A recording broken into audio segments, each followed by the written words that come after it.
जी दोस्तों, बिस्मिल्लाहिर्रहमानिर्रहीम। हम डिस्कस कर रहे हैं advanced investment appraisal. Last class में हमने बैक तक की डिस्कशन की। मैं थोड़ा सा बैकग्राउंड, हम वापस अपने आप को रिकनेक्ट कर दें वेयर वी वर। हमारे सिलेबस के जो मेजर एरियाज हैं उसमें एक है बेसिक इन्वेस्टमेंट अप्रेजल।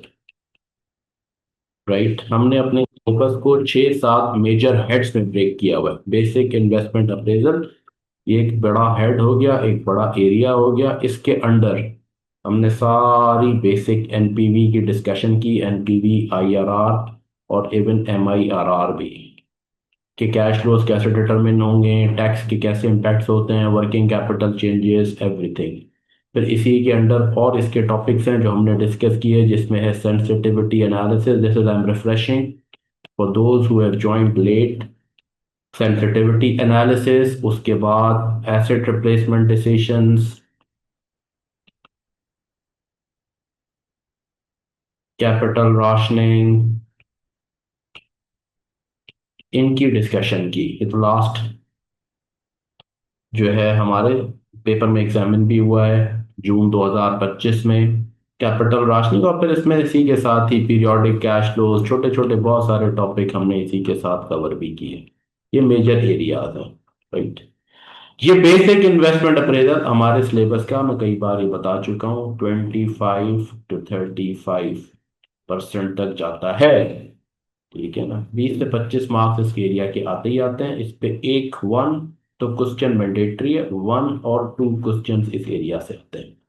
फिर ऐसे ही बड़ा एरिया है हमारा एडवांस इन्वेस्टमेंट अप्रेजल। इसके बाद इसका एक एरिया जो हमने नहीं पढ़ा वो है अभी लीज और बोरो डिसीजन। इसको हम एज सेपरेट टॉपिक पढ़ते हैं, क्योंकि वो आइडियली हम पढ़ते हैं आफ्टर एडवांस्ड इन्वेस्टमेंट अप्रेजल के एरिया के बाद। राइट, तो वो एक टॉपिक है जो हमारा रहता है। इसमें जो आउटस्टैंडिंग है हमारा वो है मेजर लीज और बोरो, दो चीजें आउटस्टैंडिंग हैं। और multi period rationing, multi period capital rationing, जिसे हम लिमिटिंग फैक्टर ग्राफ से करते हैं। ये दो एरिया हमारे आउटस्टैंडिंग है, लीज और बोरो डिसीशंस और मल्टी पीरियड राशनिंग। राइट, बाकी हमने बेसिक इन्वेस्टमेंट अप्रेजल की डिस्कशन कंप्लीट की है। इन वेबिनार्स में हम एक ओवरव्यू देते हैं, then you go and watch the lectures. Advance investment appraisal में पहली हमने बात की कॉन्सेप्चुअल फ्रेमवर्क की, जो हम कर चुके हैं पिछले 1-2 वेबिनार्स में। कॉन्सेप्चुअल फ्रेमवर्क क्या है? डिस्काउंट रेट डिटर्मिनेशन का, जिसमें हम ये पढ़ते हैं कि the true cost of capital is marginal cost of capital.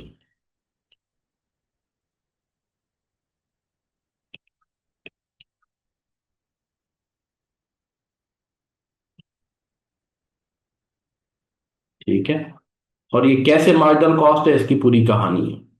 फिर उसके बाद हमने वैक डिटर्मिनेशन का टॉपिक डिस्कस किया है, जिसके अंदर एक्चुअली है K E determination, K E and E determination and K D D determination. जब आप लेक्चर्स देखेंगे, this is the sequence that you are going to see there. K E E determination and you have K D D determination. याद रखें, ये advance investment appraisal area भी ऐसा ही area है हमारा बड़ा। इस एरिया में भी, ये भी हमारा 25 से 30 मार्क्स का एरिया है, और इसमें भी एक क्वेश्चन तो मैंडेटरी है और जनरली 2 क्वेश्चन इस एरिया से आते हैं। 5 से 6 क्वेश्चन होते हैं जनरली।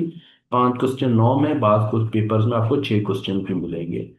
तो एक एक तो मैंडेटरी है, और इन दोनों में से एक एडिशनल क्वेश्चन आता है। 3 क्वेश्चन यूं बनते हैं, कुछ पार्ट और टॉपिक का होता है। एक फॉरेक्स का क्वेश्चन बनता है, एक share valuation, merger and acquisition. This is standard paper composition. जो पिछला जून 2025 का पेपर है वो भी ऐसा ही है। जो नई स्कीम अभी आई है जिसकी एप्लीकेशन होनी है जून 2026 से, उसमें भी सिलेबस में कोई खास फर्क नहीं है हमारे बीएफडी के। उसमें थोड़े से कुछ टॉपिक्स को उन्होंने जो है ना उसकी थोड़ी सी एडिशनल चीज की है, मतलब यूं कहें कि उसका स्कोप थोड़ा सा बढ़ाया है। वो हम आपको अलग से डिस्कस भी कर लेंगे, जब रेलिवेंट टाइम आएगा तो हम बता भी देंगे फॉर द जून 2026। क्योंकि अभी जब स्कीम जो भी आती है, बायलॉ जब अप्रूव होता है फेडरल कैबिनेट से, तो वो 6 महीने बाद जाके एप्लीकेबल होता है। तो वो जनवरी 2026 के बाद से जितनी अटेम्प्ट हैं उस पर अप्लाई होगा। तो जनवरी 2026 के बाद से जून 2026 की जो आपकी अटेम्प्ट, इसका मतलब बन रही है, उस पर एप्लीकेबल होगा दिसंबर पे।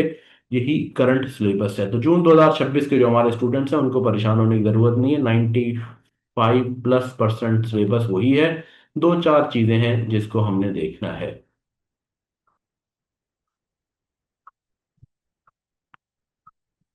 अच्छा, अब आइए, हमने वैट डिटर्मिनेशन के बाद हमने कहा, मैं वापस आ गया। हमने पिछले वेबिनार में, मैं रिकलेक्ट करा रहा हूँ, हमने बात की थी वैट डिटर्मिनेशन की।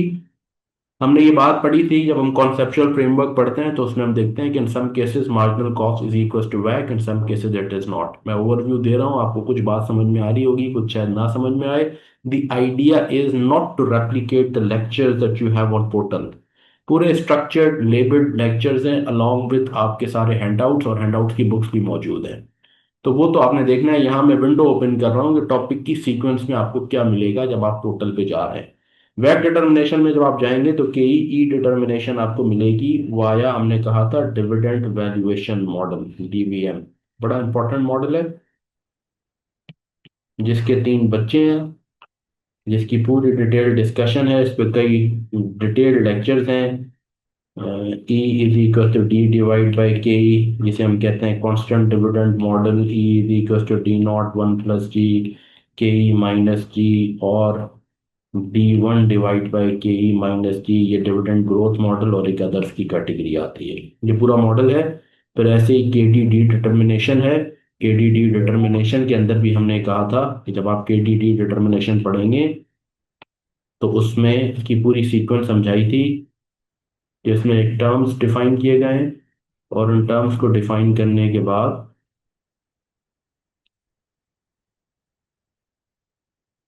के डी डी डिटर्मिनेशन में आपको मिलेगा जनाब इररिडीमेबल डेट, रिडीमेबल डेट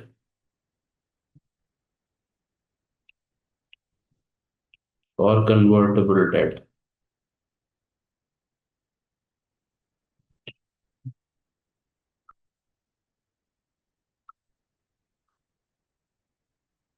ये आता है डी, इसकी कंप्यूटेशन आप सीखेंगे। फिर रिडीमेबल डेट में आप कैश फ्लोज की प्लॉटिंग करके, कैश फ्लोज प्लॉट करते हैं, उससे केडी से डिस्काउंट करेंगे तो डी आ जाता है। और गिवन डी हम आईआरआर के थ्रू केडी निकालते हैं। K D is the market rate, D is the market value of debt. ये बात हमने की थी लास्ट क्लास में, आपको बताया था केडी डिटर्मिनेशन। सिर्फ मैं उसकी एक रिफ्रेश कर रहा हूँ उसको, लास्ट वेबिनार में हमने क्या डिस्कस किया था। कन्वर्टेबल डेट में वो डेट जो कि ऑप्शन जिसके पास होता है to be converted into equity, right. तो उसमें सिर्फ आखिर में एक कॉम्प्लेक्शन आती है कि redemption amount versus conversion amount. ये एक आपको कॉन्सेप्ट बताया गया है, बाद औकात इसका क्वेश्चन आता है, कभी कभी सेल्डम, लेकिन हमने इसको भी डिस्कस किया है। कन्वर्टेबल डेट का लेक्चर भी आपको मिलेगा। फिर इसी के साथ केडीडी डिटर्मिनेशन में जो 2-3 अहम बातें हैं, मैंने आपसे कहा था जो कि आपने ज़रूर देखनी है, वो ये है, वो क्या है, वो जनाब pre tax and post tax KD का कॉन्सेप्ट याद से समझना है आपने। जो इंपॉर्टेंट बात है, फ्लोटेशन कॉस्ट का एक कॉन्सेप्ट है जो आपने याद से समझना है, जिसको तबीयत से अच्छे तरीके से देखना है। तीसरा जो है वेरिएबल रेट डेट का कॉन्सेप्ट है। ये पूरा एक्सप्लेन किया गया है आपको। वेरिएबल रेट डेट वो रेट जिसका कूपन रेट फिक्स नहीं है, कूपन रेट वेरिएबल है rather than fix. Coupon rate is variable. जैसे नहीं कहते हम K+2% कूपन, K+3%। अब जब के चेंज होगा तो कूपन चेंज हो जाएगा। हम तो अज्यूम करते हैं जनरली कि 10% डेट है, 5 साल के लिए 10%, 10%, 10% का कूपन इंटरेस्ट प्लॉट कर देते हैं। अब अगर ये रेट वेरिएबल हो जाए ठीक है।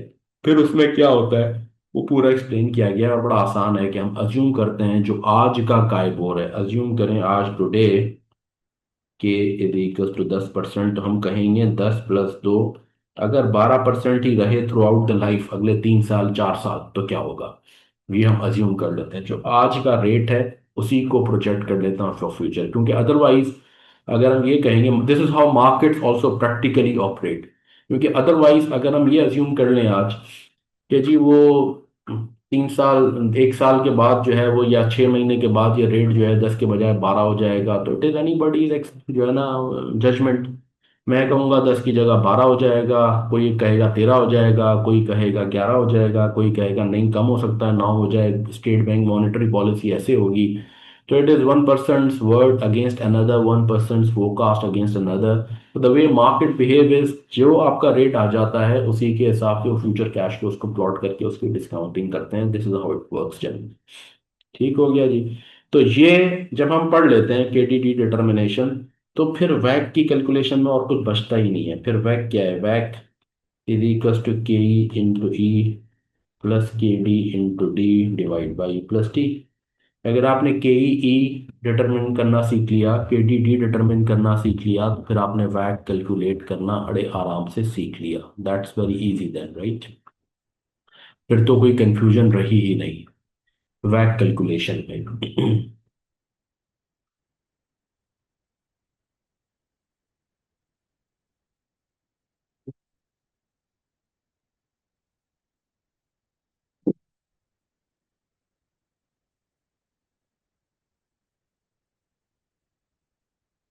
अच्छा, अब अगर एक से जब भी आपको वैक की कंप्यूटेशन का कोई क्वेश्चन मिलेगा, तो वैक की कंप्यूटेशन के क्वेश्चन में बाय ऑल मींस केई में से कोई एक कंपोनेंट जनरली आपको कंप्यूट कराया जाता है। गिवन केई आपसे ई कंप्यूट कराई जाएगी, गिवन केई ई कंप्यूट होगी। कभी ऐसा होगा कि ई गिवन है तो केई कंप्यूट कराई जाएगी, तो कोई एक कंपोनेंट गिवन होता है और जनरली दूसरा कंपोनेंट कंप्यूट कराया जाता है। बिल्कुल ऐसे ही के डी डी में भी एक कंपोनेंट गिवन होगा, दूसरा कंप्यूट कराया जाएगा, दूसरा गिवन होगा, पहला कंप्यूट कराया जाएगा। ठीक है जी। तो ये तो गिवन होता है, ये मतलब दिस इज हाउ द वैक क्वेश्चन इज। वैक के क्वेश्चन में भी इफेक्टिवली आपसे केईई में से कोई एक या केडीडी में से कोई एक कंप्यूट कराया जाता है। तो वैक computation effectively involves the computation of components. जब भी आप पास पेपर्स में भी वैक के क्वेश्चन देखेंगे तो इफेक्टिवली आपसे केई केडी या ई डी की कंप्यूटेशन कराई जाती है। बाकी वैक के फॉर्मूले में तो फिर मल्टीप्लिकेशन डिवीजन प्लस है ना, बाकी तो कुछ बचता नहीं है। ठीक हो गया। या फिर फ्लोटेशन कॉस्ट का कहीं कॉन्सेप्ट आएगा, pre tax post tax KD का कॉन्सेप्ट आएगा। तो वैक के क्वेश्चंस की फिर हमने अच्छी खासी आपको प्रैक्टिस भी करवाई है, पास पेपर्स की भी और डिफरेंट अदर जो हमारी एग्जामिनेशन बॉडीज हैं, एसीसीए है, सीमा है, आईसीएडब्ल्यू है, उसके हमने काफी क्वेश्चंस किए हैं जिससे आपकी प्रैक्टिस को इन्हांस कराया गया है। ठीक है। वैक के क्वेश्चन जब हम ये कर लेते हैं, अच्छा एक चीज और भी कि देर आर ऐसे भी क्वेश्चन होते हैं जिसमें काफी ऐसे क्वेश्चन में एक से ज्यादा मल्टीपल कंपोनेंट ऑफ डेट है, तो भी कोई परेशानी नहीं है, ये अर्थमेटिक वेटेड एवरेज है। एक कंपोनेंट ऑफ डेट हो, दो कंपोनेंट ऑफ डेट हो, इक्विटी तो एक ही होगी ना, ऑर्डिनरी इक्विटी तो कंपनी में एक होती है, उसके मल्टीपल कंपोनेंट्स नहीं हो सकते, मतलब शेयर्स ही होते हैं ना। हाँ, उसकी अकाउंटिंग के फॉर्म में डिफरेंट जरूर होंगे, आप कहेंगे जी ये शेयर कैपिटल है, ये मेरे रिजर्व्स हैं, ये अनअप्रोप्रिएटेड प्रॉफिट है, ये प्रीमियम है, लेकिन शेयर की market value is the market value of all these book components. This is one ordinary equity, एक ही होती है आपकी। तो ऑर्डिनरी इक्विटी तो एक हो गई। हाँ, ये जरूर क्वेश्चन में होता है कि मल्टीपल कंपोनेंट्स होते हैं, बैंक लोन है, टीएफसी है, प्रेफरेंस शेयर्स है। हाँ, तो फिर उसमें क्या होगा, के डी 1 D1 हो जाएगा, के डी 2 × D2 हो जाएगा, के डी 3 × D3 हो जाएगा, एंड सो ऑन, अगर एक से ज्यादा कंपोनेंट है। एक तो छोटी सी बात है ये भी कि यहाँ D1 and D2 they are total market values. ऐसा नहीं एक शेयर की वैल्यू नहीं है, या एक टीएफसी या एक बॉन्ड की total value, number of shares number of bonds difference होते हैं ना, they are always total market values. ठीक है, ये बात याद रखनी है। और अगर टैक्स है तो याद रखिएगा के डी 2 भी पोस्ट टैक्स होते हैं। इफ टैक्स है क्वेश्चन में तो फिर के डी 2 जो यहाँ डलेंगे वो भी हमेशा पोस्ट टैक्स होंगे, should always be post tax. अगर क्वेश्चन में टैक्स है। ये दो बातें इंपॉर्टेंट है इस वैक के फॉर्मूला में फिगर इनकॉर्पोरेट करते हुए। अच्छा जी, एक छोटी सी चीज और भी है कि यहाँ ये जो, अच्छा दूसरी बात, एक कॉन्सेप्ट होता है ये मैं छोटी छोटी बातें इसलिए बता रहा हूँ कि ये बातें जब आप लेक्चर्स देखेंगे उसमें भी मिलेंगी, but also a quick revision. कि एक होता है हमारा कम डिविडेंड और एक्स डिविडेंड वैल्यूज होती हैं इक्विटी की, और डेट की होती है कम इंटरेस्ट एक्स इंटरेस्ट वैल्यूज। बात होगा, कम इंटरेस्ट का मतलब है इंटरेस्ट ड्यू हो गया अभी पे नहीं हुआ। कम डिविडेंड यानी क्यूमुलेटिव, और डिविडेंड वो मार्केट वैल्यू होती है कि डिविडेंड अनाउंस हो गया पे नहीं हुआ। ये डेट के केस में होता है। यहाँ पे जो भी वैल्यूज होंगी वो हमेशा x dividend and x interest values incorporate होंगी। ये भी याद रखें इस फॉर्मूले में। एक तो डी और ई की जो वैल्यूज डलेंगी वो डलेंगी टोटल वैल्यूज पर। कौन सी डलेंगी? वो डलेंगी एक्स डिविडेंड एक्स इंटरेस्ट। कभी भी कम इंटरेस्ट कम डिविडेंड वैल्यूज नहीं डलेंगी।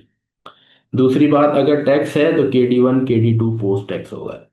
केई तो वैसे ही पोस्ट टैक्स होता है क्योंकि जब डिविडेंड के थ्रू आप केई कैलकुलेट करते हैं तो dividends are always paid out of post tax profits. Dividends are always paid out of post tax profit. तो याद रखें कि केई, जब भी हम केई वेन एवर केई, जब भी K E whenever K E is calculated via DVM, it's always post tax. तो खुद ही पोस्ट टैक्स होती है क्योंकि dividends are paid out of post tax profit. Dividend post pre tax profit से पे ही नहीं होते, पहले प्रॉफिट लगेगा, नेट प्रॉफिट बनता है, उसी से डिविडेंड निकलता है। तो उसमें हमें कुछ करने की जरूरत नहीं होती। तो ये बातें हैं छोटी छोटी मैंने डिस्कस कर ली। अब हम नेक्स्ट आते हैं, जब आप वैक की कंप्यूटेशन का टॉपिक कंप्लीट करेंगे तो फिर हम वापस इस डिस्कशन पे आते हैं। वैक की डिस्कशन जब कंप्लीट हो जाती है फिर एक छोटा सा वो एक अल्टरनेट हमने कराया गया है, अल्टरनेट फॉर्मूला टू कैलकुलेट वैक। एक अल्टरनेट फॉर्मूला हमने वैक की कैलकुलेशन का बताया है कि वैक is equals to PBIT 1 - T divided by E+T। But ये फॉर्मूला इट्स एप्लीकेबल ओनली, ये भी आपकी जनरल नॉलेज के लिए कि आप किताबों में कभी कभी देखेंगे, it's applicable only and only when, ये हर वक्त यूज नहीं हो सकता जब तीन कंडीशंस हो। वन, आपकी स्टडी प्रॉफिट्स हो, आपके कंपनी के 100% डिविडेंड पे आउट हो, यानी जितने प्रॉफिट्स आप अर्न करें वो सारे के सारे पे आउट करें, और जितनी डेट हो वो डेट 100% इररिडीमेबल डेट हो। अगर किसी कंपनी में ये तीन खसूसियात मौजूद हैं तो फिर वहां पे ये फॉर्मूला लग सकता है कि उसकी डेट सारी इररिडीमेबल हो, वो 100% प्रॉफिट्स पे आउट करे इन द फॉर्म ऑफ डिविडेंड्स, उसकी प्रॉफिट की स्ट्रीम हमारी जो है वो स्टीडी हो, तो फिर ये फॉर्मूला लगता है वैक का, ये फॉर्मूला, राइट। अल्टरनेट फॉर्मूला कहते हैं हम इसे।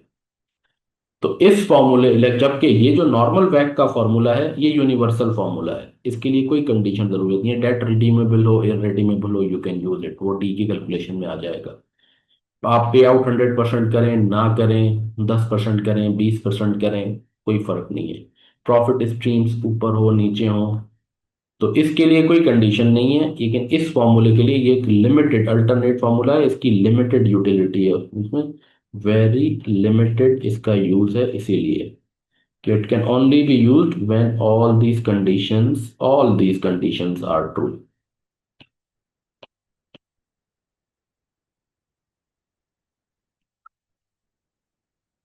ठीक है, जब क्वेश्चन ये कहे तो फिर हम ये काम कर सकते हैं। तो एक टॉपिक आपको छोटा सा ये मिलेगा वैक की कैलकुलेशन के बाद, अल्टरनेट फॉर्मूला टू कैलकुलेट वैक। और उसके लिए जैसे मैं कह रहा हूँ, ये हम इसलिए भी पढ़ते हैं अल्टरनेट फॉर्मूला टू कैलकुलेट वैक क्योंकि जब हम आगे कैपिटल स्ट्रक्चर थ्योरीज पढ़ते हैं इसके बाद, तो उसमें कुछ किताबों में उसने इस फॉर्मूले को यूज किया है वो अजम्पशंस लेके। तो आपको ये पता हो कि ये भी एक फॉर्मूला है, अचानक से आप देखें और आप कहेंगे सर ये तो हमें पता ही नहीं है, वह कैसे भी कैलकुलेट होता है। तो वैक का ये फॉर्मूला बहुत लिमिटेड यूज इसका होता है जब ये तीन कंडीशंस पूरी हो। इट इज एप्लीकेबल, मैं फिर रिपीट कर रहा हूँ, for companies which have got steady profit stream, जिसकी प्रॉफिट की स्ट्रीम स्टीडी है, उसके पे आउट्स 100% है और उसकी डेट 100% रिडीमेबल है। सो दिस जो है ना is what is to be noted. जबकि जो नॉर्मल हमारा वेटेड एवरेज वाला वैक का फॉर्मूला है, it is all time applicable, कोई कंडीशन हो नहीं हो उसके लिए कोई अजम्पशन की जरूरत नहीं है। It is not conditioned on any assumptions, it is all time applicable formula. और इसमें जैसे मैंने आपको तीन बातें कही इंपॉर्टेंट है, इसमें ई और डी की वैल्यूज मार्केट वैल्यूज होनी चाहिए। अगर तो टैक्स है तो के डी यहाँ पे पोस्ट टैक्स होता है। मैं इसलिए बार बार रिपीट कर रहा हूँ कि आगे जाके हम एमएम थ्योरी का फॉर्मूला करेंगे तो वहां हम डी को कर देते हैं post tax, D one minus D, और के डी प्री टैक्स हो जाती है। वैक के फॉर्मूले में याद रखिए हमेशा हमेशा K D cost of debt post tax होगी, cost of equity post tax होगी। कॉस्ट ऑफ इक्विटी को इसलिए स्पेसिफिकली पोस्ट टैक्स नहीं करते क्योंकि जैसे मैंने ऊपर बताया, जब आप डिविडेंड वैल्यूएशन मॉडल से केई निकालेंगे तो dividends are always paid out of post tax profits, तो केई खुद ही पोस्ट टैक्स होती है। तो मैं लिख लेता हूँ, इफ टैक्स है तो केई भी पोस्ट टैक्स ही होती है। केई, KD1, KD2 सब पोस्ट टैक्स होने चाहिए। और केई तो वैसे ही पोस्ट टैक्स खुद ही होती है तो हमें कुछ करने की जरूरत नहीं होती। हाँ, डेट को कभी केडी प्री टैक्स है तो हम 1 - टी करके पोस्ट टैक्स कर देते हैं। तीसरी बात मैंने आपसे कही कि इस फॉर्मूले में जब भी वैल्यूज डलेंगी ई और डी की, वो हमेशा एक्स डिविडेंड और एक्स इंटरेस्ट वैल्यूज होंगी। कहीं क्वेश्चन में कम इंटरेस्ट वैल्यू गिवन है, हम कम इंटरेस्ट यानी cumulative of interest, interest due हो गया बट अभी पे नहीं हुआ, हम वो नहीं करेंगे यूज, हम उसे एक्स इंटरेस्ट करेंगे। अगर कम डिविडेंड वैल्यू है उसे एक्स डिविडेंड करेंगे और फिर हम करेंगे। ये कैसे होता है, ये लेक्चर्स में दिखाया गया है, समझाया गया है आपको। यहाँ मैं आपको एक समरी इंपॉर्टेंट पॉइंट्स की दे रहा हूं। तो फिर जब हम वैक कंप्यूटेशन कर लेते हैं, मैंने कहा फिर हम अल्टरनेट फॉर्मूला टू कैलकुलेट वैक की हमने पढ़ लिया, उसके बाद हम आते हैं वापस उस डिस्कशन पे। आप लेक्चर्स की सीक्वेंस में देखेंगे, जब आपको ये करवा दिया गया तो फिर हम वापस अब उस डिस्कशन पे आते हैं कि जी हमारा कॉस्ट ऑफ कैपिटल क्या है, हमने ये बात पढ़ी थी। फिर कॉन्सेप्चुअल डिस्कशन पे वापस आते हैं, बार बार आप देखेंगे मुख्तलिफ जगहों से कनेक्ट होके वापस हम अपने कॉन्सेप्चुअल फ्रेमवर्क पे आएंगे। हमने ये पढ़ा था कि the return required by a company from its investments या projects is actually the return required by the financiers of the company,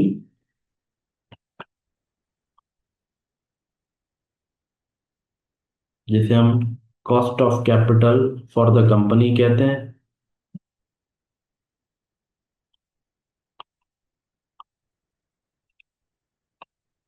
अब कौन सी कॉस्ट ऑफ कैपिटल, ये बात हमने पढ़ ली थी, मार्जिनल कॉस्ट ऑफ कैपिटल,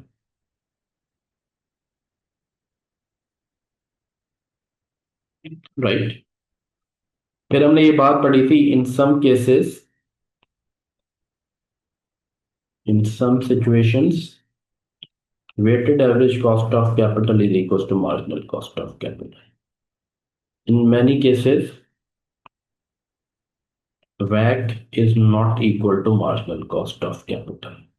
यहाँ तो we can use WACC as discount rate as our required rate.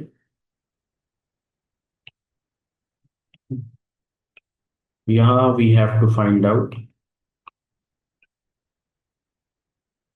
MCC, right?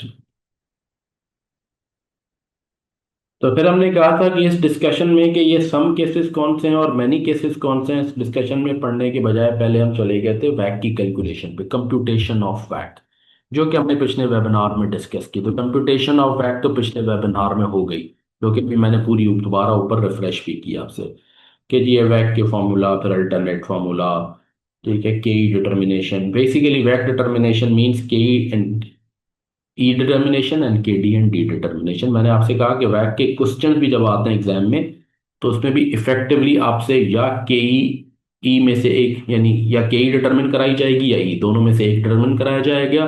के डी डी में से भी एक गिवन होगा, दूसरा डिटरमिन कराया जाएगा, और एक से ज्यादा डेट के कंपोनेंट्स भी हो सकते हैं। तो वैक computation effectively involves determination of K E and K D D. वो हमने कर लिया। अब हम वापस आ गए कि अच्छा वैक कंप्यूट करना सीख लिया हमने। अब ये सम केसेस कौन से हैं, व्हाट आर दो सम केसेस, राइट। और ये मैनी केसेस कौन से होंगे, और इन सिचुएशन में फिर मार्जिनल कॉस्ट कैसे कैलकुलेट होगी। ये लॉजिकल सीक्वेंस हो गई। पहले हमने ये देख लिया, पहले हमने फाउंडेशन ये बनाई कि जी हमारा रिक्वायर्ड रेट है क्या। हमारा रिक्वायर्ड रेट के ई है, के डी है, वैक है। हमने कहा नहीं, कुछ भी नहीं है इनमें से। हमारा रिक्वायर्ड रेट है मार्जिनल कॉस्ट ऑफ कैपिटल। किसी भी प्रोजेक्ट के लिए उसकी इंक्रीमेंटल कॉस्ट ऑफ कैपिटल क्या है, उस प्रोजेक्ट की वजह से हमें क्या रिक्वायरमेंट है वो निकालना है, विच इज वेरी लॉजिकल। उसका एक पूरा फाउंडेशनल फ्रेमवर्क हमने आपको कंप्यूट करके दिखाया है थ्रू नंबर्स। जब हमने ये बात कर ली कि मार्जिनल कॉस्ट हमें चाहिए, जब हम किसी भी प्रोजेक्ट अप्रेजल की फेज में जाएंगे, तो कैश फ्लो डिटरमिन करने के बाद जो डिस्काउंट रेट होगा, जिससे हम डिस्काउंटिंग करेंगे फॉर एनपीवी, या जिससे आईआरआर कंपेयर करेंगे, जिसे हम कहते हैं अपना रिक्वायर्ड रेट, वो ना केई है, ना केडी है, ना वैक है। वो एक्चुअली मार्जिनल कॉस्ट होनी चाहिए for that project. Marginal cost for that project, marginal cost is incremental project cost, right. अच्छा वो कैसे निकालें, वो क्या होती है। तो हमने कहा in some cases marginal is equal to वैक होती है, पहली बात ये पढ़ा। और इन मैनी केसेस मार्जिनल वैक के बराबर नहीं होती, तो फिर मार्जिनल कंप्यूट करना सिखाएंगे। तो लॉजिकल क्या था कि अच्छा पहले वैक कंप्यूट करना सीख लेते हैं। वैक सीख लिया कंप्यूट करना, तो अब हम उन केसेस में जिसमें वैक वेटेड एवरेज मार्जिनल के बराबर होगी, तो वही वैक यूज कर लेंगे as a required rate, discount rate. तो उन केसेस के लिए तो डिस्काउंट रेट का मसला हल हो गया।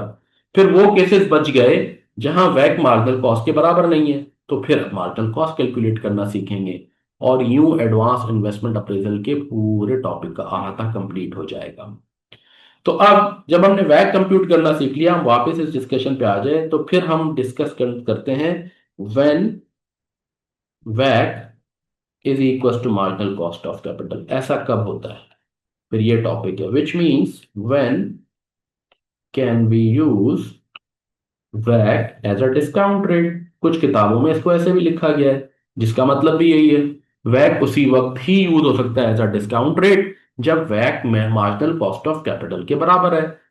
तो इसका मतलब है हम ये फाइंड आउट कर लें, या इसको यूं लिखें या यूं लिखें, इन दोनों की बात एक ही है। जब वैक मार्जिनल कॉस्ट के बराबर हो जाएगा तो वैक रेलिवेंट हो जाएगा एज अ डिस्काउंट रेट। अब ऐसा कब होता है, हमने इसका आंसर लाइज इन बेसिक अर्थमेटिक।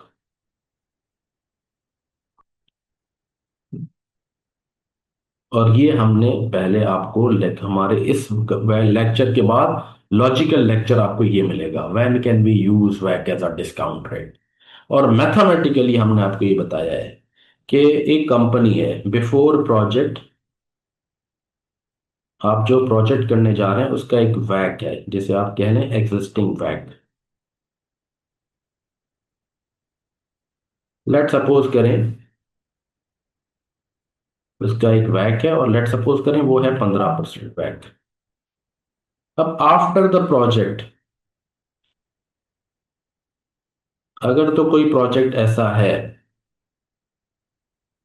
जो उसको वैक को, यानी जिसके बाद after the project, post project, मेरा रिवाइज्ड वैक या तो बढ़ जाए, ऐसा हो सकता है, या ऐसा हो सकता है कि उसकी वजह से, प्रोजेक्ट की वजह से पोस्ट प्रोजेक्ट रिवाइज्ड वैक मेरा कम हो जाए, या ऐसा हो सकता है मैथमेटिकली तीसरी पॉसिबिलिटी ये है कि रिवाइज्ड वैक स्टेज द सेम, यानी यहां रिवाइज्ड वैक ग्रेटर देन एग्जिस्टिंग वैक हो जाए। तो लेट से 15 की जगह हो गया 17% हो गया लेट से, या रिवाइज्ड वैक कम हो जाए, इज लेस देन एग्जिस्टिंग वैक। अगर ऐसा है तो लेट से रिवाइज बैक हो गया मेरा 14.1%, कम हो गया, या मैं कहूँ सीधा 14% कर देता हूँ, राइट। अगर सेम रहता है इसका मतलब है रिवाइज्ड बैक भी 15% ही है। ये तीन ही पॉसिबिलिटीज है ना मैथमेटिकल। एक प्रोजेक्ट की बात, आपकी कंपनी का एक बिफोर बिफोर द प्रोजेक्ट एक सर्टन बैक है, एक weighted average cost of capital है, एक कॉस्ट ऑफ इक्विटी है, एक कॉस्ट ऑफ डेट है, एक इक्विटी डेट का स्ट्रक्चर है, उसकी बेसिस पे एक weighted average cost of fund है जिसे हम weighted average cost of capital कहते हैं आपकी। अब एक प्रोजेक्ट आप करने जा रहे हैं, उस प्रोजेक्ट करने के बाद क्या पॉसिबिलिटीज है मैथमेटिकली, हम बहुत ही सिंपल वे में क्लासिफाई करें तो तीन पॉसिबिलिटीज है। या तो वैक हो सकता है प्रोजेक्ट की वजह से वेटेड एवरेज कॉस्ट बढ़ जाए, है ना। अब वो बढ़ के कुछ भी नंबर हो सकता है, वो 17 हो जाए, 16 हो जाए, 18 हो जाए, 20 हो जाए, बट एक पॉसिबिलिटी है कि बढ़ जाए। दूसरा ये भी हो सकता है कि प्रोजेक्ट के बाद मेरी weighted average cost of funds कम हो जाए। या ये हो सकता है कि सेम रहे, तीन पॉसिबिलिटीज है। बढ़ जाए तो क्यों बढ़ जाए, हो सकता है कि प्रोजेक्ट इतना रिस्की है, इस प्रोजेक्ट की वजह से मैं इतनी मेरी कॉस्ट ऑफ कैपिटल बढ़ गई कि वेटेड एवरेज मेरा उस प्रोजेक्ट ने बढ़ा दिया, है ना। दूसरा ये हो सकता है कि उस प्रोजेक्ट इतना जो है ना लेस रिस्की है और इतना अच्छा और इतना लेस कॉस्ट ऑफ फंड्स के साथ हो रहा है कि उसने मेरी ओवरऑल वेटेड एवरेज को कम कर दिया। तीसरा ये है कि मेरी वेटेड एवरेज सेम रहती है।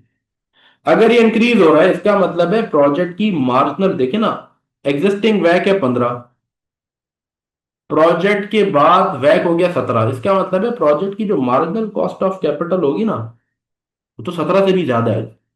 एग्जिस्टिंग 15 है, प्रोजेक्ट की शायद 20 या 22 होगी, तो वेटेड एवरेज जाके 17 बन रहा है ना, दोबारा रिवाइज्ड।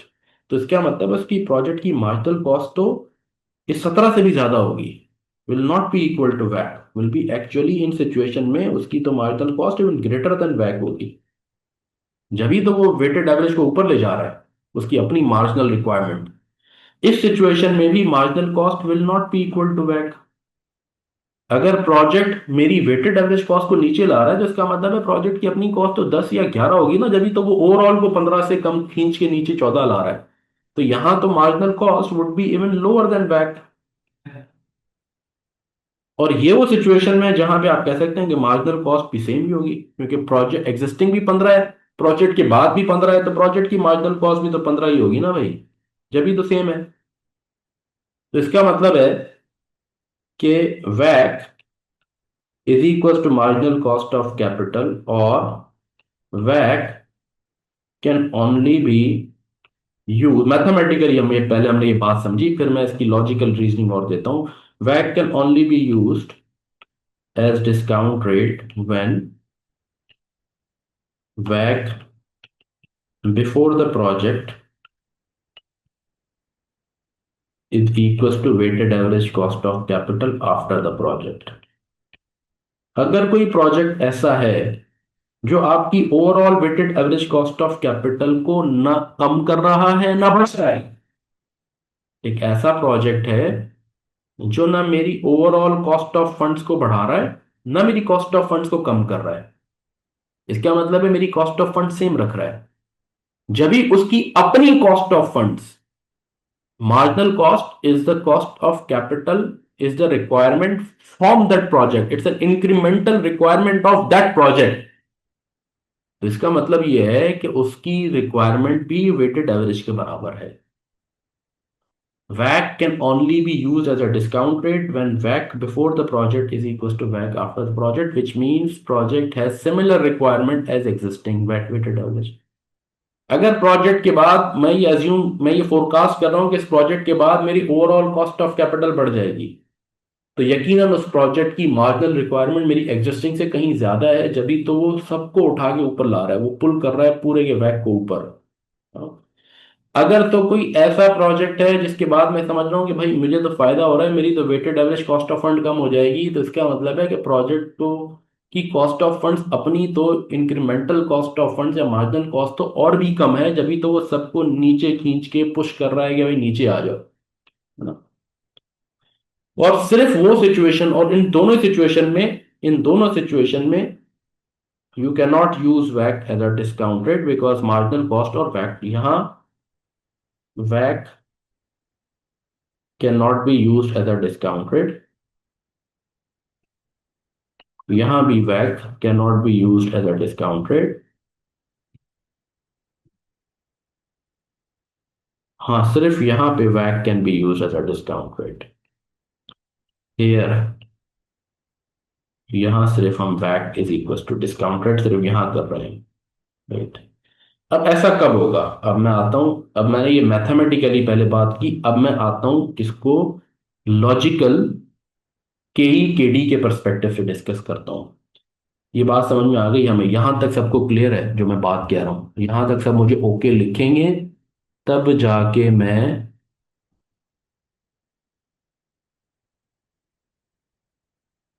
जो है वो यहां सब मुझे ओके लिखें चैट में। Can you guys put, chat open है सबके लिए? एक मिनट में देख। ओके आ गया, यस। बाकी सारे दोस्त भी लिखे ओके? यहां तक बात सबको क्लियर है? जब सब ओके लिखेंगे तो फिर मैं आगे बढ़ूंगा। और अगर कोई क्वेश्चन है तो मुझसे डिस्कस करें, यही लिखें आप चैट में कि देयर इज एनी क्वेश्चन। जो बात मैं ये कर रहा हूं,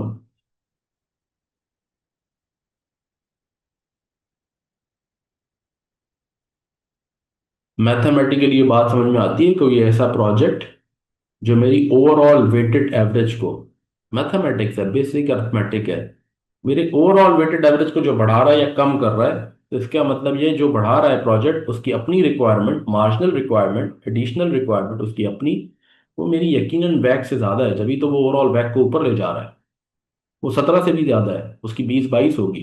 जो मुझे कम करके 14 पे ला रहा है, उसकी अपनी तो 14 से भी कम होगी। यहां तक किसी का कोई सवाल है तो मुझसे डिस्कस करें, वरना लिखें ओके।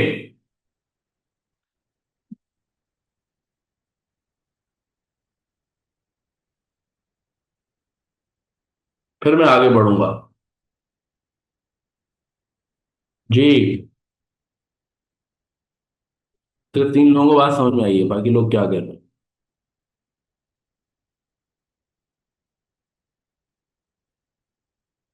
जमशेद साहब, वहीद,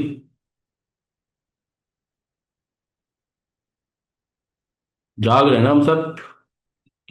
राइट। अच्छा जी।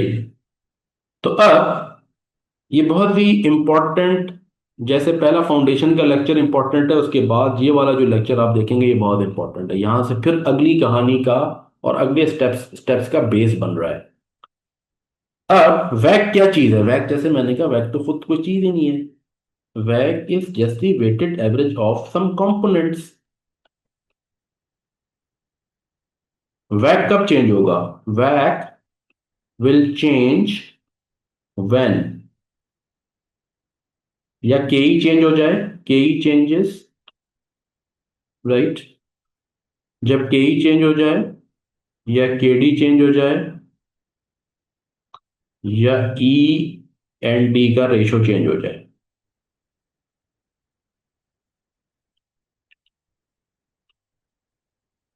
वैक तभी चेंज हो सकता है ना। वैक ऐसे खुद से तो नहीं चेंज होगा। वैक is going to change only when either K E changes, और के डी चेंजेस, और डी ए चेंजेस, या सारे के सारे, या कोई दो चेंज हो जाए, राइट। क्योंकि ऐसे वैक, कोई इंसान तो है नहीं कि अचानक बैठे बैठे उसका मूड खराब हो गया है, मूड चेंज हो गया, ठीक है। वह तो एक कंप्यूटेशन की बेसिस पे एक नंबर है, और वो नंबर तभी आपका चेंज होता है जब ऑटोमेटिकली आपके उसके कंपोनेंट्स चेंज होंगे। सो वैक विल चेंज ओनली व्हेन के ई चेंजेस,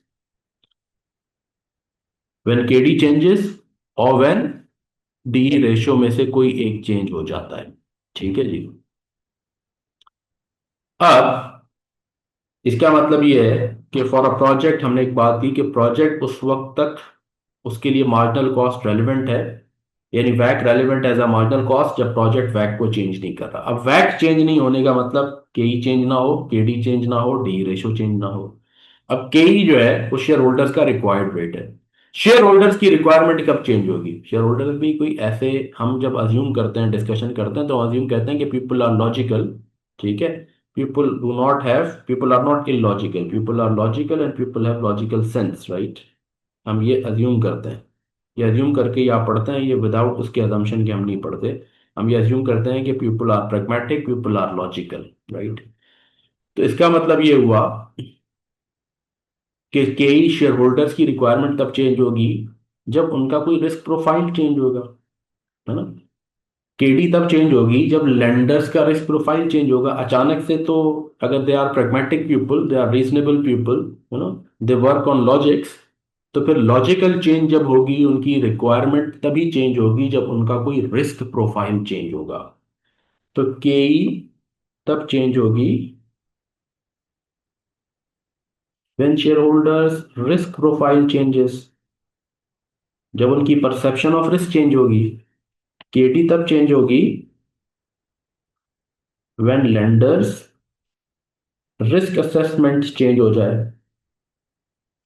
हमने ये बात पढ़ी है कि पूरी फाइनेंशियल मैनेजमेंट में कहीं भी, पूरी फाइनेंशियल मैनेजमेंट में कहीं भी ऐसा नहीं है कि कोई भी मॉडल बेसिक इकोनॉमिक्स के इस मॉडल को चैलेंज करे। सब इस मॉडल के साथ हम आहंग हैं, सब इसको हक और सच मानते हैं, सब इसके ताबेदार हैं। वो क्या है? Risk and return go hand in hand. Higher the risk, higher the required return. Higher the risk, higher the return. ये जो बेसिक इकोनॉमिक का मॉडल है, इसको सारे financial model management model comply करते हैं। तो इसका मतलब ये हुआ कि केई उस वक्त बढ़ेगी जब शेयर होल्डर्स की रिस्क असेसमेंट या रिस्क परसेप्शन बढ़ेगी। केडी तब बढ़ेगी जब उनकी रिस्क असेसमेंट बढ़ेगी या चेंज होगी। कम होगी जब उनका रिस्क प्रोफाइल चेंज होगा। जब उनका रिस्क प्रोफाइल, रिस्क असेसमेंट बढ़ेगा और उनकी परसेप्शन बढ़ेगी तो केडी बढ़ेगी। तो इसका मतलब ये है, अब ये जो केई है, शेयर होल्डर्स कौन कौन से रिस्क बियर करते हैं? शेयर होल्डर्स बियर करते हैं, एक हमने शुरू में पढ़ा है बिजनेस रिस्क, और दूसरा पढ़ा है फाइनेंशियल रिस्क, राइट। और लेंडर्स क्या बियर करते हैं? लेंडर्स सिर्फ बियर करते हैं, लेंडर्स तो हम कहते हैं they are virtually risk free. उनके लिए तो हम ये बात कहते हैं। और डी रेशो तो बताते खुद फाइनेंशियल रिस्क को रिप्रेजेंट करता है। शेयर होल्डर्स के लिए हमने जब शुरू में ही, जब हमने केई केटी और डिस्काउंट रेट डिटर्मिनेशन की बात की थी, तो वहीं हमने एक बिजनेस रिस्क और फाइनेंशियल रिस्क की भी बात की है उन लेक्चर्स के अंदर, कि शेयर होल्डर्स जो रिस्क बियर करते हैं उन्हें हम दो हिस्सों में क्लासिफाई करते हैं पढ़ने पढ़ाने के लिए। एक को हम कहते हैं फाइनेंशियल रिस्क, एक को हम कहते हैं business risk. Financial risk is the risk of lenders. जो फाइनेंशियल रिस्क क्या है कि जी जो लेंडर्स हैं, जब आप अपने, वो ये रिस्क क्रिएट करते हैं फाइनेंशियल रिस्क, जब आप ज्यादा डेट कंपनी के अंदर होती है तो शेयर होल्डर ज्यादा रिस्क परसीव करते हैं, because a lot of your assets are mortgaged and you have a fixed cost in the form of interest. Fixed in the sense that it has nothing to do with your volume of business. ठीक है, तो वो fixed cost आपकी एक आ गई। अब आप profit earn करें या ना करें, आपको उनको इंटरेस्ट देना है। That's a liability that you are carrying. और अगर God forbid company financially viable नहीं रहती तो they have a first charge, they have preferential treatment in terms of liquidation as well. ये जो रिस्क है इसको कहते हैं financial risk. It is represented by D ratio. Higher the proportion of debt in the capital structure, higher the financial risk. उसको financial risk भी कहते हैं, इसको गियरिंग रिस्क भी कहते हैं, इसको गियरिंग रिस्क भी कहते हैं। ठीक है, और इसको डी रेशियो रिस्क भी कहते हैं। ठीक है, इससे हम आगे जाके हम पढ़ेंगे फाइनेंशियल, इसको एक तरीके से लेवरेज भी कहते हैं, लेवरेज रेशियोज में। तो ये फाइनेंशियल रिस्क कह लें। तो डी रेशियो तो बताते खुद रिप्रेजेंट ही फाइनेंशियल रिस्क को करता है। Higher the debt is actually a measure of financial risk. इस इसके थ्रू हम क्वांटिफाई करते हैं फाइनेंशियल रिस्क को। अब इसके अलावा जितने और रिस्क शेयर होल्डर्स बियर करता है, वो रिस्क क्या है कि भाई बिजनेस की जो प्रोडक्ट या मेरी सर्विस लाइन है वो ऑब्सोलीट हो जाए। टेक्नोलॉजी, एआई हो सकता है कि मेरे या दूसरे कॉम्पिटिटर प्रोडक्ट्स मेरी प्रोडक्ट्स को ऑब्सोलीट कर दें। कंपटीशन की वजह से मुझे प्राइस अपनी रिड्यूस करनी पड़े, price risk, product obsolescence risk, project की मेच्योरिटी रिस्क। उसके अलावा जितने fire risk, marine risk, HR risk, interest, अपना क्या कहते हैं ये करेंसी रिस्क, जितने बाकी रिस्क हैं दुनिया के, वो सब रिस्क को क्लब करके हम कहते हैं आपका सीईओ सीएफओ जो है ना, वो फ्रॉड कर दें। आपका एचआर टैलेंट एक्विजिशन में आपको चैलेंज आ जाए, एचआर रिस्क, आग लग जाए, जहाज पानी में डूब जाए, मरीन रिस्क, फायर रिस्क, दुनिया जहाँ के सारे risk, IT risk, cyber security risk, उन सबको क्लब करके उसका नाम है these are the risk of operating business, that's called business risk. तो अब इसका मतलब ये हुआ, अगर एक प्रोजेक्ट ऐसा है कि business risk and financial risk अगर आपका before the project is equals to business risk and financial risk after the project. अगर ऐसा हो गया बिफोर द प्रोजेक्ट और after the project business and financial risk अगर आपके सेम है, अगर तो ऐसा है तो फिर वैक before the project will be equal to WACC after the project, which means WACC would be equal to marginal cost of capital, which means WACC can be used as discount rate for the project. तो अब आपको समझ में आएगी जो किताबों में एक जुमला लिखा हुआ होता है छोटा सा कि पता नहीं ये क्या मतलब है कि WACC can only be use, किताबों में ये बात ऐसे लिखी होती है कि WACC can only be used as discount rate for a project which does not materially change business risk and financial risk. अब आपको समझ में आ रही होगी इसका क्या मतलब है ना।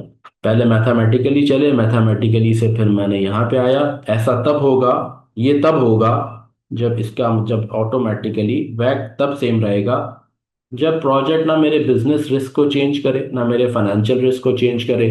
अगर प्रोजेक्ट मेरी कंपनी के बिजनेस रिस्क को चेंज नहीं कर रहा, फाइनेंशियल रिस्क को चेंज नहीं कर रहा, इसका मतलब है शेयर होल्डर्स की रिक्वायरमेंट चेंज नहीं होगी, लेंडर्स की रिक्वायरमेंट चेंज नहीं होगी, तो मेरा जो वैक एग्जिस्टिंग है वही वैक रिवाइज्ड होगा। वैक is equal to marginal cost, उस प्रोजेक्ट की मार्जिनल रिक्वायरमेंट भी वही है जो आज एग्जिस्टिंग रिक्वायरमेंट है।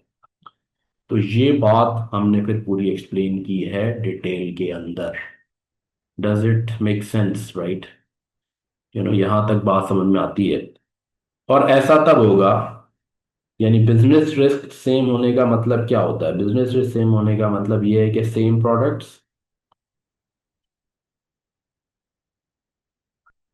सेम कस्टमर्स और same market. If you continue to operate in the same market with same customers with same products, you have a same business risk. आप टॉफियां बनाते हैं, बबल बनाते हैं, एक बबल में मजा डबल, आपने डबल की क्वांटिटी बढ़ा दी।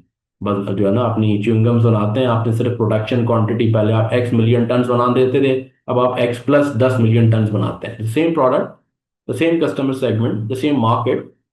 If you are investing to enhance the production, the business risk remains the same, right? हाँ, अगर आप एक प्रोडक्ट बनाते थे, अब आप बी प्रोडक्ट बनाने जा रहे हैं, that's a different product, a different market, different customer base, your business has changed, businesses change हो गया, you cannot use existing WACC as a discount rate।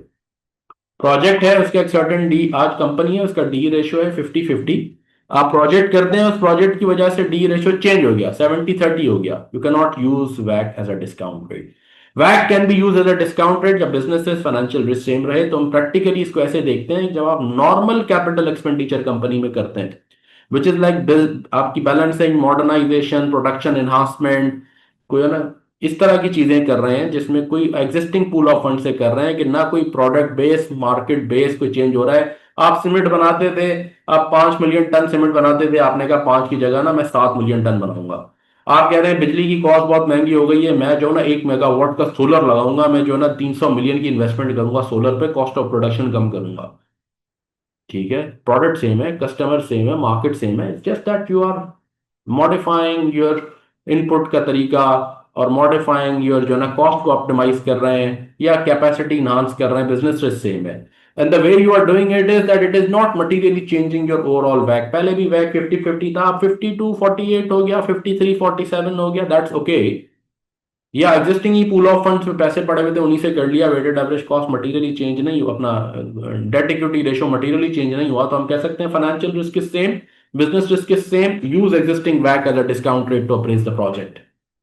The moment you go into a new industry, you are, जैसे for example Lucky Group is a classical example, you are, अब आप Younis textile चला रहे हैं, आप cement बना रहे हैं, अब आपने कहा नहीं मैं तो गाड़ियां बनाऊंगा, मैं तो किया मोटर्स बनाऊंगा, is an absolutely different project, different business risk, different product, different customers, different market, You cannot use existing WACC as a discount rate. No, या आपका प्रोजेक्ट ऐसा है जो कि आपके डी रेशियो को आप 20% डेट पे थे, उसने उठा के आपको 45% 60% डेट पे ले गया. You can not use WACC as a discount rate. You have to calculate marginal cost of capital. ये कॉन्सेप्ट एक्सप्लेन किया है. फिर इस तरह के क्वेश्चंस आपको कराए हैं कि अच्छा, अब आप क्वेश्चन पढ़ गए, क्वेश्चन की वर्डिंग बताएगी. क्वेश्चन कहता है कि जी एक कंपनी है जो प्रोडक्ट ए बनाती है, अब चूंकि उसकी मार्केट डिमांड बढ़ गई है तो the company is planning to enhance the production capacity. बस ये जुमला लिख दिया. इसका मतलब ये है कि आप बिजनेस सेम है, और आप इसको ऐसे फाइनेंस करेंगे कि आपके पास एग्जिस्टिंग पूल ऑफ फंड्स है, आप डी डेट भी रेस करेंगे, इक्विटी भी रेस करेंगे, but in a way that it will not materially change your D ratio. तो उसने आपको इफेक्टिवली कह दिया कि फाइनेंशियल रिस्क भी सेम है. Now calculate the required rate for the project. इसका मतलब है क्वेश्चन कह रहा है एग्जिस्टिंग वैक कैलकुलेट करें, क्योंकि financial risk same, business risk same, you need to calculate वैक. वैक is equal to your required rate. ऐसे क्वेश्चंस मिलेंगे आपको.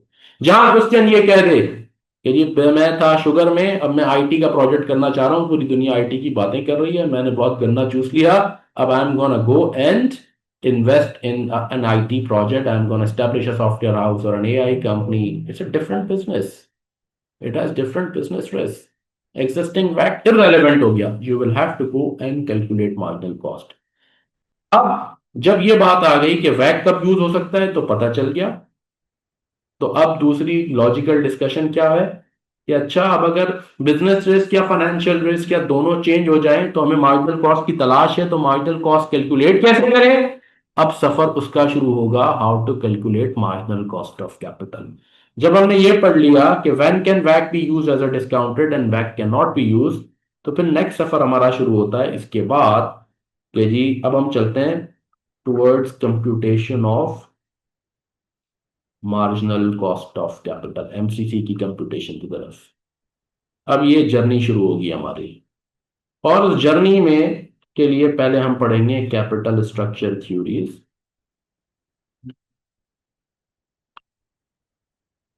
जो कि दो है, traditional theory and MM theory. और फिर दूसरी पढ़ते हैं हम पढ़ेंगे रिस्क रिटर्न थ्योरीज, जो कि बेसिकली इसमें पोर्टफोलियो थ्योरी पढ़ेंगे और सीएपीएम पढ़ेंगे.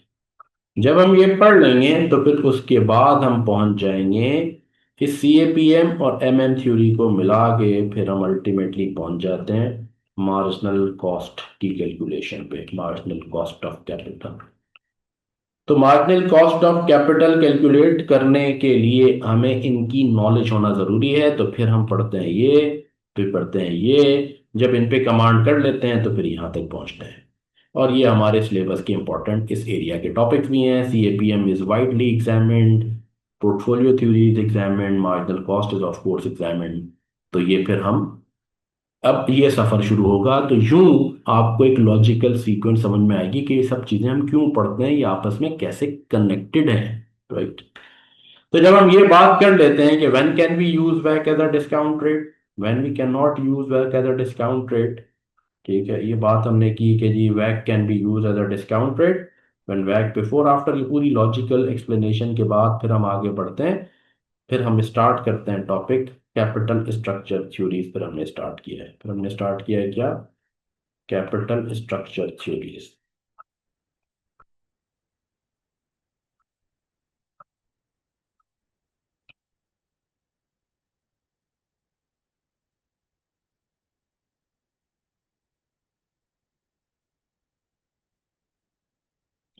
Capital structure theories, right.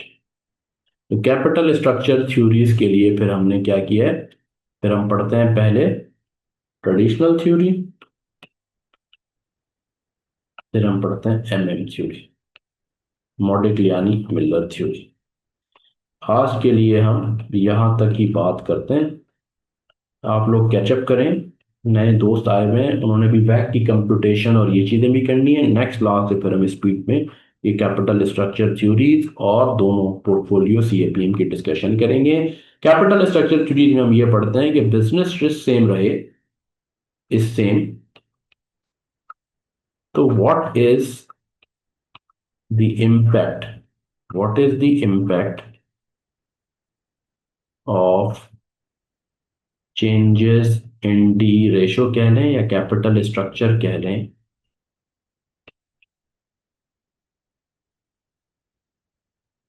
on KE, KD and back. Business जो सेम है, सिर्फ अगर हम डी डी रेशो या कैपिटल स्ट्रक्चर या गियरिंग चेंज करें, इसका हमारा केई केडी और वैट पे क्या असर पड़ेगा ये डिस्कस करते हैं। तो यहां तक मुझे बताएं ओके है, और अगर कोई सवाल है यहां से रिलेटेड या इसके बाद तो मुझसे जरूर डिस्कस करें। पहले ये बताएं यहां तक बात क्लियर है, फिर मैं सनाउल्लाह आपका भी क्वेश्चन लूं और बाकी भी कि जी ईयर जीरो का डिविडेंड क्यों नहीं लेते, क्या वजह है, ये सारी बातें मैं बताऊंगा अभी आपको। ये क्लियर हो गया यहां तक? It is all clear? Malaika, बाकी दोस्त?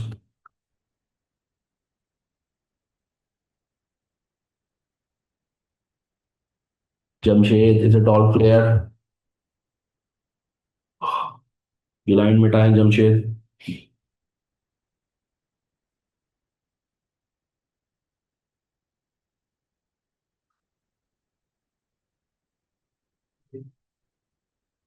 जी एवरीबॉडी ओके? यहां तक हम सब क्लियर हैं? तो फिर हम आगे बढ़ें जी। अच्छा सनाउल्लाह, मैं आपके क्वेश्चन पे आता हूं। आपका क्वेश्चन ये है, मैं रीड कर लेता हूं for the benefit of all, right? Sir, I have a question from previous lectures of KE and E determination, which is very good कि आपने वो देखे हैं। Why don't we take into effect year zero dividend? इसलिए नहीं लेते कि हमारा डिविडेंड वैल्यूएशन मॉडल ये कहता है, डिविडेंड वैल्यूएशन मॉडल ये कहता है कि कॉन्सेप्चुअल फ्रेमवर्क में इसका आंसर है, the answer lies in the conceptual framework कि the market value of a share is the present value of all future cash dividends discounted via KE। एक future और एक कैश। तो time zero is not future, right? Time zero तो हो चुका है, right? तो फ्यूचर स्टार्ट हो रहा है आज के बाद, टाइम जीरो इज नाउ। तो फ्यूचर यहां से शुरू होता है, इसलिए ईयर वन से लेके इंफिनिटी तक के कैश डिविडेंड की वैल्यू होनी चाहिए PV, present value. Does that make sense Anaulla? जो आज हो चुका वो इररेलेवेंट है, मार्केट वैल्यू, और वो तो जिसके पास आज अनाउंस हो गया उसको वैसे ही मिल गया। कम डिविडेंड वैल्यू करना चाहें तो उसमें वो हम ऐड कर देते हैं, but generally ex dividend value ली जाती है, और एक्स डिविडेंड वैल्यू इसलिए ली जाती है कि हमारी कॉन्सेप्चुअल फ्रेमवर्क ये है कि future is relevant for us. दूसरा आपका सवाल ये, अगर rule of thumb it is safe to say yes कि वैक is has to be in between. अगर के ई 15 है और के डी 10 है तो इन दोनों का वेटेड एवरेज यकीनन इन दोनों के बीच में ही होगा ना। वैक must be between 10 to 15, it can not be lower than 10, it can not be higher than 15, 100%। Is that also okay? वैक is always in between, that's very good जी। Any other question? इनका सवाल ये था कि क्या वैक as a rule of thumb mathematically is it safe to say is between KD and KE? Yes, it's a weighted average of the two, so it has to be in between the two by all means, 100%. Any other question?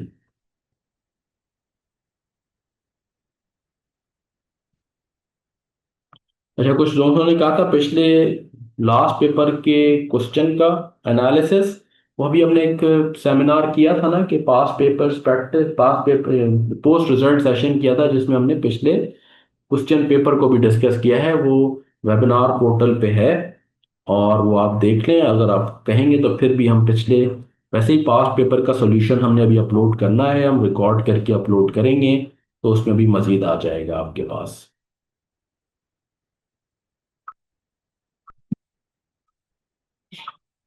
ठीक है जी। So if there are no further questions तो मुझे okay लिखें, और अगर question है तो पूछें।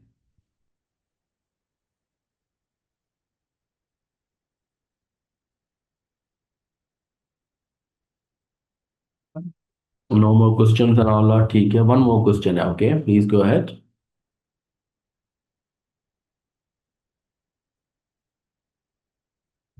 Jamshed sahab okay, no question. Waheed Awais.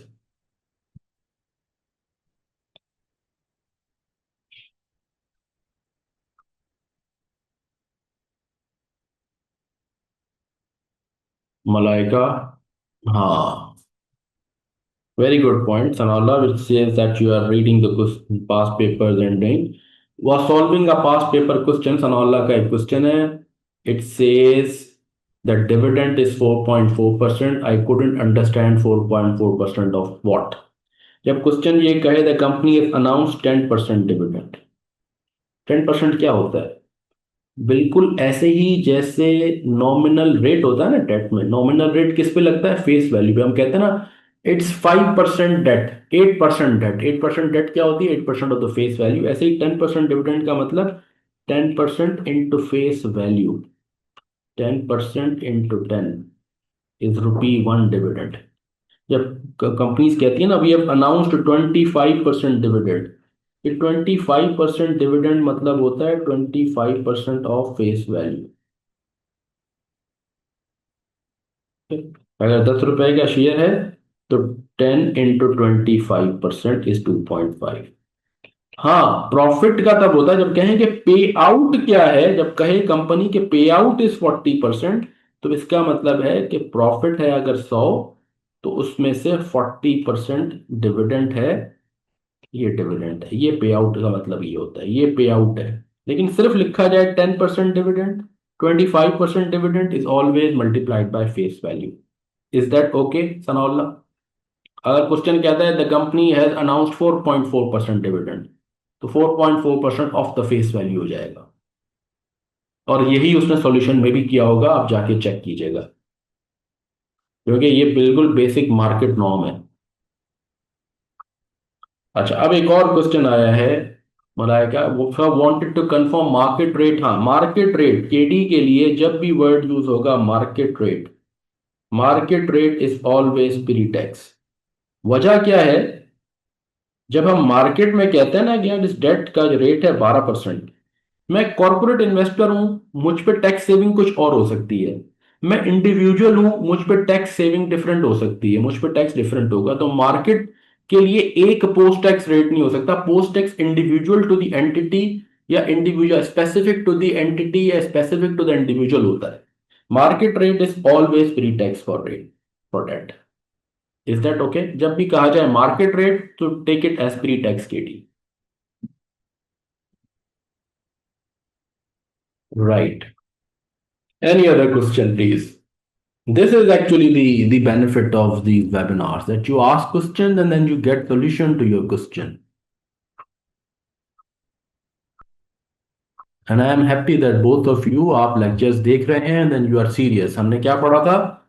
हमने 9 से 12 घंटे वीकली देने हैं, और उस पर कोई कंप्रोमाइज नहीं। बाकी सारे काम पोस्टपोन करके ये काम करने हैं, ये पढ़ाई करनी है हमने। It's a serious thing for us, it's a matter of a career. Qualification is permanent, is lifelong. Jobs, professional engagements, baki, they are temporary, but qualification is permanent and we cannot compromise on it. We have to qualify. Inshallah, inshallah. ठीक हो गया दोस्तों? So, if we can conclude today's webinar now, मुझे okay लिखेंगे, और कोई भी question है तो मुझे बताइए। Not at all difficult, Sanola. Two CFAP subjects with firms are very, very easy. So आसान, so आसान, so आसान। देखिए, एक जमाना होता था 4 सब्जेक्ट्स आपको एक साथ देने होते थे, कोई ऑप्शन ही नहीं होता था जब हमारे जमाने में। मॉड्यूल ई, मॉड्यूल डी, या उसके बाद भी आए थे इस तरीके से। 2 सब्जेक्ट्स तो कोई इशू नहीं है। It's just you need more focus and discipline, trust me. It's not difficult at all. 3 paper भी ठीक है, a bit difficult. 4 paper are really difficult. 2 paper तो आसान। तो लिखें सर इट्स वेरी आसान, सो आसान, सो आसान। ठीक है जी। बाकी वी कैन ऑलवेज डिस्कस। आप थोड़ा सा, आपको क्या है कि अपनी पर्सनल लाइफ में डिसिप्लिन लाना पड़ेगा। सुबह का टाइम फजर के बाद पढ़ाई के लिए निकालें, रात को फर्म के बाद आके निकालें। बिजी पीरियड्स में आपको थोड़ा डिसिप्लिन करना पड़ेगा, फिर जब इजी पीरियड आ जाएगा उसमें तो आप पूरा पूरा दिन पढ़ें। So with this, we conclude today's webinar and we will meet inshallah next Sunday. Is that okay? Yes, sir, inshallah. So let's meet next Sunday. Allah Hafiz and Assalamu alaikum.